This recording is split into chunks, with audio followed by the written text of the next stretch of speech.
बाबू जी? हाँ, ओपी शर्मा कहते हैं मुझे, ओम प्रकाश शर्मा। बाबू जी, ये पोखर जो थी कितने भी पोखर थी और क्या क्या आपको करना पड़ा और आज क्या नतीजा आया? हमने इसके बारे में मुख्यमंत्री, संबंधित मंत्री और जो भी इसमें नगर विकास के रहे उनको लिखा। उसके बाद में इस पोखर जो है हजीरा पोखर के बारे में श्री BD सिंह, श्री महावीर सिंह और श्री ये गौड़ जो हैं, गौड़ और मुंशीलाल और ये सब लोगों ने बैठ के, बुजुर्गों ने, जिस पे के सैकड़ों आदमियों के तो दस्तखत थे और यहाँ पे तखत डाला।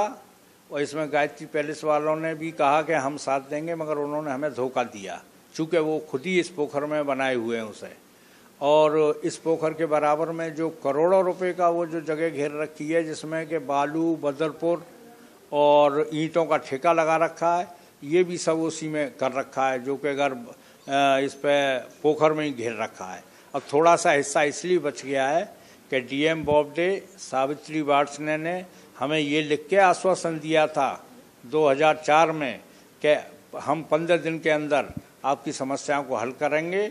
और BD सिंह साहब और सालिग्राम गौड़, महावीर सिंह और मुंशीलाल और OP शर्मा और अन्य जो बैठे थे, सबको उन्होंने जूस पिला के, CMO ने आके चेक किया सबको स्वास्थ्य और सबको जूस पिला के ये तोड़वाया और ये आश्वासन दिया, लिखित में आश्वासन दिया, मेरे पास लेटर है, और कि हम इसकी सारी समस्याएं कराएंगे और इसमें तारबंदी करवाएंगे। क्यों साहब?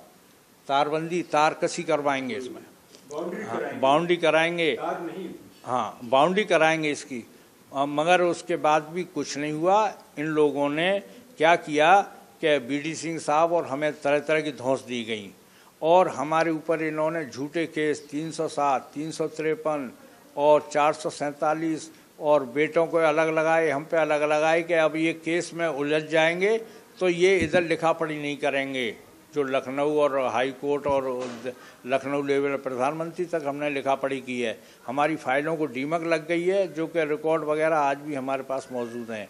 और अब अगर इस पर जांच करा ली जाए तो इस पोखर के अंदर कुआं जिस पे के जानवर पानी पीते थे, और जफर आलम जो शहर विधायक हैं वो हमसे कहते थे कि मैं जब पढ़ने जाता था तो पोखर थी और यहाँ पे वो थी। आज जफर आलम जो है वो, कह दूँ मैं बात जो साफ है, आज जफर आलम साहब कहते हैं कि भाई ये जो है बड़े बड़े लोगों से मेरे संबंध हैं और ये 15 साल से आंदोलन चला रहे हो, इस बारे में मैं आपकी मदद कुछ नहीं कर पाऊँगा। तो मैंने जमीन लगभग ये जो है ये मैं समझता हूँ कि सैकड़ों बीघा में थी। हाँ, और इसी से शक्तिनगर पोखर मिला दो तो ये बहुत बढ़ जाएगी। ये आप जो 300 करोड़ और ये छाप रहे हैं, ये तो बैठेगी जाके इस समय जो है बहुत की, आज की मार्केट वैल्यू से बहुत बैठेगी और वैल्यू को नहीं है सवाल। नहीं, उसके बाद मुख्यमंत्री से मिले हैं, मायावती को हमने लेटर भेजे और मगर यह वो सारे लेटर हमारे स्पीड पोस्ट वगैरह सब जो दबते रहे और यहाँ अधिकारियों ने हमारे ऊपर ये जाल डाल दिया कि इन्हें केस में फंसा दो। उसी के बाद हमारे पर 3-4 केस लगा दिए, दिल्ली गेट से लगा दिया, बन्ना देवी से लगा दिया, कई केस लगा दिए, झूठे केस लगवा दिए और वो लगवाए उन्होंने ही जो पोखर पर काबू करे पड़े हैं। ये बताइए अब फिलहाल पोखर की क्या हालत है? अब पोखर थोड़ी सी बची हुई है, उसकी तरफ भी जो है दीवार से दोनों तरफ बढ़े चले जा रहे हैं लोग, उधर से एक साथ बढ़ते चले आ रहे हैं जो कि पंडाल गाड़ लेते हैं जागरण के नाम से और उधर से वो बढ़ते आ रहे हैं। लोग मेरे पास आते हैं कि साहब आप लिखिए, तो मैंने कहा भाई पहले लिखने पे और आंदोलन पे तो मेरा ये हाल हो गया, मेरे पीछे केस लग गए, BD सिंह साहब के पीछे लोग लग गए, उन्हें यहाँ से मजबूरन छोड़ना पड़ा मेरठ के लिए। मतलब BD सिंह तो डरने वाले नहीं है, वो तो गांधीवादी आदमी है, मगर घर के बच्चों की, उनकी लड़की की, उनकी मिसेज के कहने से उन्हें यहाँ मकान बेच के फ़ौरन जाना पड़ा और हमें भी लोग जो है मजबूर कर रहे हैं कि मकान बेचें। और इसी आंदोलन के उस पर और जो जल भराव अब हो रहा है, ये पहले जल भराव एक बूंद नहीं होता था, सारा पानी ऊपर बाराद्वारी तक का निकल के जाता था, क्योंकि वो सारा पानी इसमें हजीरा पोखर में जाता था और गूलर रोड पोखर में जाता। अंशु गौड़ ने जो आंदोलन पोखर को लेकर स्टार्ट किया है, तो आप क्या करेंगे? मैं अंशु गौड़ के संग हम बिल्कुल जो है कंधे से कंधा लड़ाएंगे और अंशु गौड़ को अगर कोई धौंस देगा तो हम उसे तन मन धन से हमें जो पेंशन मिल रही है हम पेंशन में से खर्चा करेंगे, हम किसी से चंदा नहीं मांगते। तो क्या आपको भी उस टाइम धौंस मिली थी जब? अरे हमें धौंस मिली, हमें हमारे बच्चों को उठाने की धौंस मिली।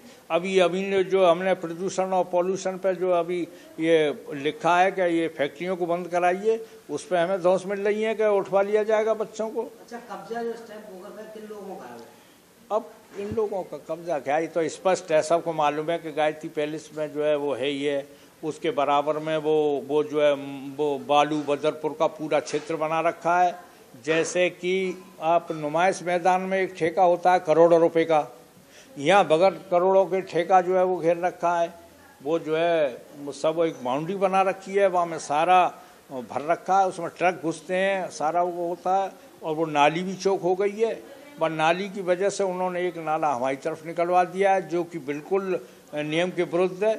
इसमें बच्चे गिरेंगे, सिल्ट भरी हुई है। मैंने जो है ये भी मैंने आजम खां को और मुख्यमंत्री को लिखा है, और ये नगर आयुक्त से मैं मिला, उसने कहा कि मैं आऊँगा, मगर देखिए नरक हो रहा है।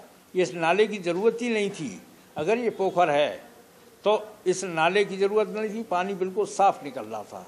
मगर चूँकि जो पोखर घेरी है उन लोगों ने ये नाला इसलिए निकलवा दिया है कि उनकी तरफ वो काबू कर लें जगह में सरकारी में, और वो जो है उस पर उनके पास कोई कार स्टैंड नहीं है, कार पार्किंग नहीं है। जब कोई शादी होती है तो यहाँ पे एक्सीडेंट घटनाएं और जंजीरें छिनती हैं, रात को नींद नहीं आती यहाँ से कि यहाँ पोखरों में जो बनी हुई इमारतें और जिस पर शादी घर है कि उसी की वजह से भाग गए कि हमें रात को नींद नहीं आती है, हम बीमार हो गए। उनके भी कई आदमी सदस्य घरों में मर गए।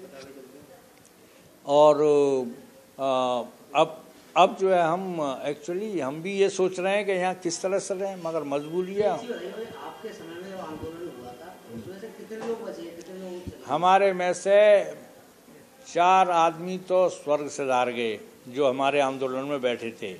उनके नाम भी हम आपको बता देंगे। महावीर सिंह जी जो अध्यक्ष थे हमारे आंदोलन के, और सालिग्राम गौड़ जो रिटायर्ड पुलिस के ऑफिसर थे, और मुंशीलाल स्वतंत्रता सेनानी, और एक और हैं। ऐसे 4 आदमी चले गए।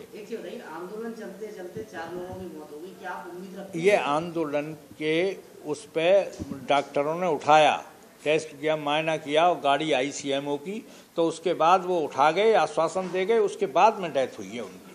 तो मतलब क्या आपको उम्मीद लगती है कि इस पर अवैध कब्जे हट जाएंगे? अवैध कब्जे हट सकते हैं अगर बाकायदा अगर यहाँ में मुख्यमंत्री और वो आजम खां और सुप्रीम कोर्ट के और हाई कोर्ट के ऑर्डर आदेश का पालन हो तो बिल्कुल होगा। अगर कानून आपका सर्वोच्च है और कानून का पालन होगा तो बिल्कुल हटेगा जी। तो पूरे पोखर प्रकरण और उस पर सब पे ये हटना चाहिए। और ये लोग धौंस दवास दो देते रहते हैं, अक्सर आते रहते हैं हर जगह कि झूठा केस और लगवा देंगे। अब हम उन 4 केस को लड़ रहे हैं। हम रिटायर्ड आदमी हैं, हमें सुबह मॉर्निंग वॉक जाना चाहिए, योगा करना चाहिए। अब हम इन चीज़ों में कोर्ट केसों में जाते रहे, हाजिरी देते देते हमारे लाखों रुपए कोर्ट केस में खर्च हो गए।